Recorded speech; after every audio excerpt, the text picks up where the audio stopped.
Good afternoon, YouTube. Hope everyone's having a wonderful day out there. Welcome to another episode of Life with Brian. I am here with my 2013 Dodge SRT Viper GTS, or as it was known in 2013 when SRT was a standalone brand as the SRT Viper. And I'm doing an installment of five things that I aggressively tolerate about my Viper. So let's go ahead and hop right into it. So the first thing that I aggressively tolerate about my SRT Viper, guys, is of course the looks of the car. Kind of outlandish, over the top, slightly even cartoonish with its long hood and bulging everything, quite honestly. It's definitely not an understated car. It's not something that you want to drive if you're trying to avoid attention or avoid looks or questions about your car. But I love that about the Viper. My 2004 Viper was red, and it's also, you know, the Vipers all have that kind of that same look, that same appearance, where if you look at it, you know it's a Viper generation 1, 2, 3, 4, and 5. You know, same thing with, well, I was gonna say the Corvettes, not so much the C8, but that's what I appreciate. What I really appreciate about cars that have had multiple generations, the fact that you can look at it no matter what generation, no matter what year, and you can still tell what it is.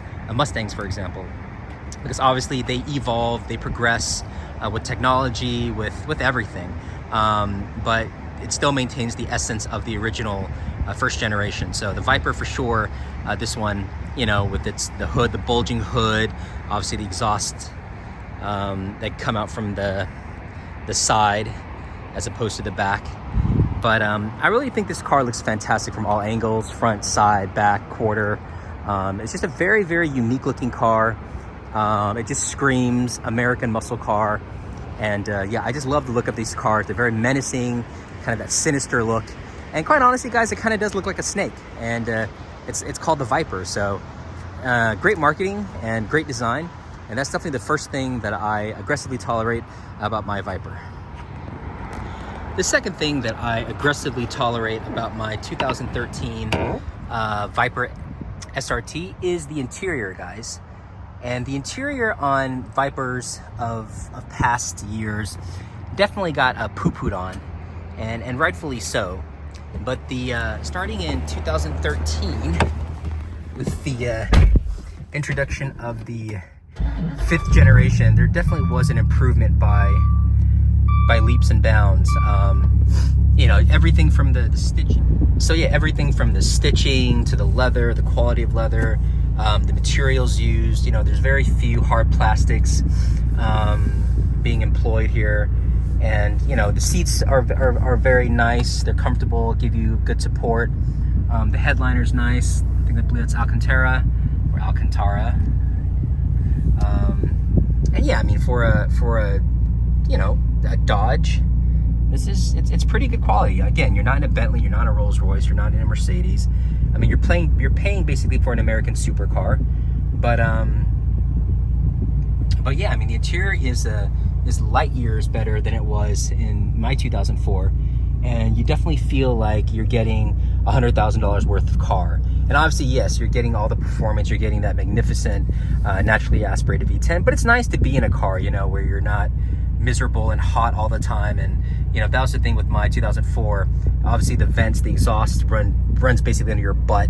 The AC didn't work that well. This AC works fantastic. It blows cold. And yeah, this is actually a very nice place to be now, guys. So this interior is definitely the second thing I aggressively tolerate about the car. The third thing I aggressively tolerate about this car, guys, and you probably can guess it already, I am a manual, I'm a stick shift guy. I like rolling through my own gears. This shifter is pretty nice. I'll give you guys a sense here. It's smooth, you know, not buttery smooth. Let's reverse all the way over. But it's definitely not as notchy and cumbersome and sloppy and just horrible to use as my 2004. I like the stitching here, the ball grip.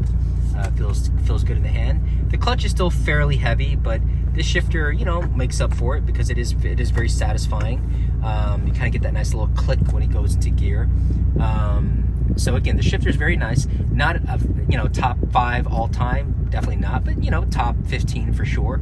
And you know, just a vast improvement from the 2004 that I own. I did not like that car mainly because of the shifter, guys, and I constantly tried to convince myself that I did because I thought something was wrong with me.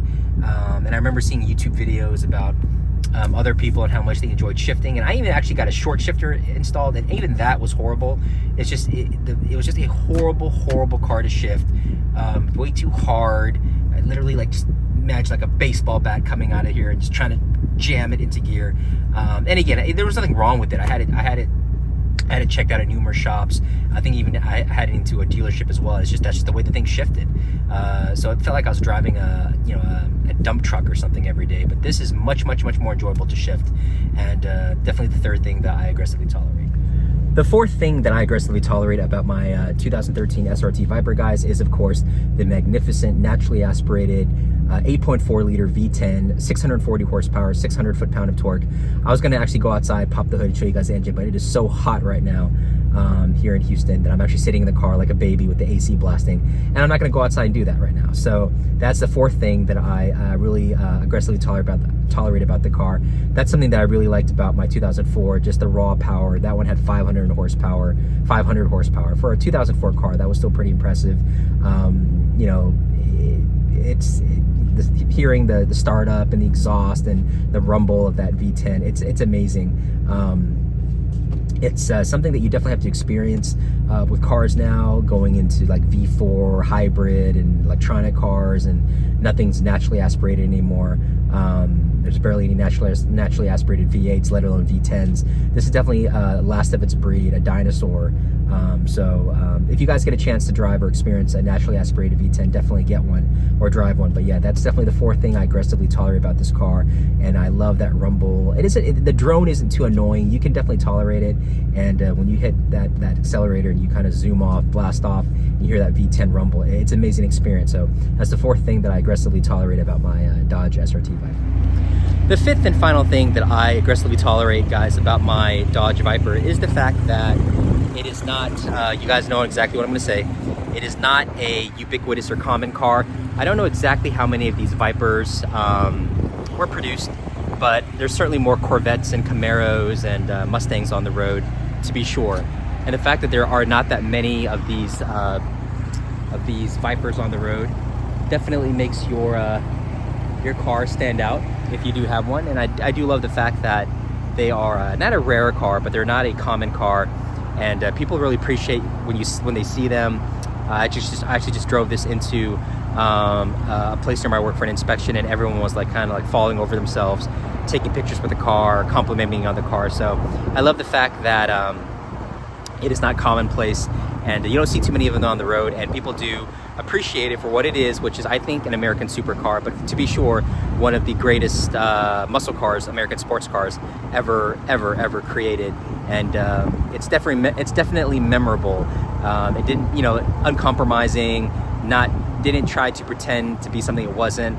And for that, I definitely respect Dodge for making these cars. I know they didn't sell well, but hey, they're holding their resale value now, and hopefully in the future that will be the case as well. So hope you guys like the video. Give it a thumbs up, comment below, like and subscribe. Please support the channel, and I hope to catch you guys on the next video. Take care. Bye bye.